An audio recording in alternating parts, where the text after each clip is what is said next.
Sorry, I totally meant to do this before now. See if this helps. If you can get down on the floor, that is. Just make sure I've got enough space. So just get him to lie down on his back. If he can in any way, I'll just move my arms out of the way. If he can in any way, just press into his feet and just do a very, very gentle scoop of his kind of pubic bone towards his navel, and then move the pubic bone away from the navel. So essentially you get a really gentle flattening of the back and then an arching of the back. So it doesn't even need to look that big, right? It could be just really, really gentle like this. And then take the feet a bit wider and just start to rock the legs out. Now, if this feels too much, just don't go too far with it. If he thinks he can go a bit further, then you can start to let the legs drop as far as they can over to one way and then back the other. Yeah, but like I say, it might just look like this at the moment. So this just massages around his, they call it the sacroiliac joint, which can get really tense when the back is in pain. So then he can bring his feet towards one another. If he can, pick one foot up, hug the knee in towards the chest. So again, it doesn't need to be very far. If he thinks he can extend the leg away, the other leg, if he thinks he can catch a hold of the shin, then that's fine. I think he probably won't. It's probably more likely to be here. And just draw that in. So you should be starting to witness some kind of stretch through the glutes into the centre of the glute, the piriformis. And then just keep the hands to the back of the thigh. Straighten the leg as much as you can, flex at the ankle joint, and then rebend the knee. So this is called a nerve glide, and it's meant to really help with the nerve issues of back conditions. So there's kind of muscular stretching and nerve glides. So it doesn't need to go particularly straight with this. So if you can only get to here, it's fine. Yeah, but it's just about finding that point of stretch for the hamstring and drawing back in. So you might be able to keep hold of that leg, bend the extended leg, and if it's okay to cross the foot over onto that thigh, and then just open up the right thigh a little bit. So you might be able to take a hand onto that inner thigh, press the thigh out of the hip joint, and then away.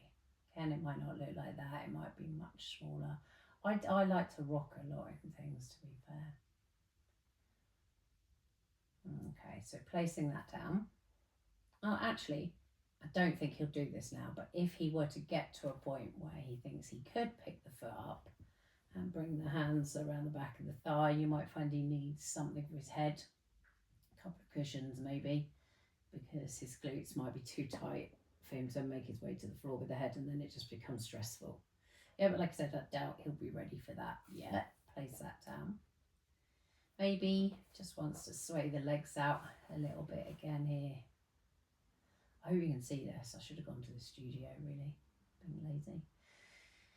And then bring the feet a little bit closer. If you can pick the left. I find this a lot harder to pick the left up than the right. Again, it might be around the back of the thigh. And extend that right leg away. So my right side of my back's much tighter, right? So I find hugging in the left knee much more straining on the back. And then going into that nerve glide. So we straighten the leg, flex the foot, bend the knee, point the toes. I think they also do one like this where the foot is up the wall. I'll try and show you that in a minute. I don't know if you're going to see me though. And then from there, maybe keeping a hold of the leg as we bend the right knee, cross the left foot on the right thigh. So we're always trying to pick the femur or the thigh out the hip joint first. Yeah, because as the back is in some kind of spasm, the hips are likely to be as well. So we just need to try and release that spasm by getting a bit of space between kind of the muscles and the hip joint there. And like I said, if it gets to a point where he feels he can do this, you could always do this actually up against a wall. So this right foot here would be on the wall, which makes it a lot less strained. Or you could hold it for him, of course, and then you could either come in like so, back around the thigh, if you prefer. And then meet both feet back to the floor. I think do a couple of those little pelvic tilts again I showed you, flattening of the back, arching of the back, only if that's not creating the same kind of pain as he's kind of been in.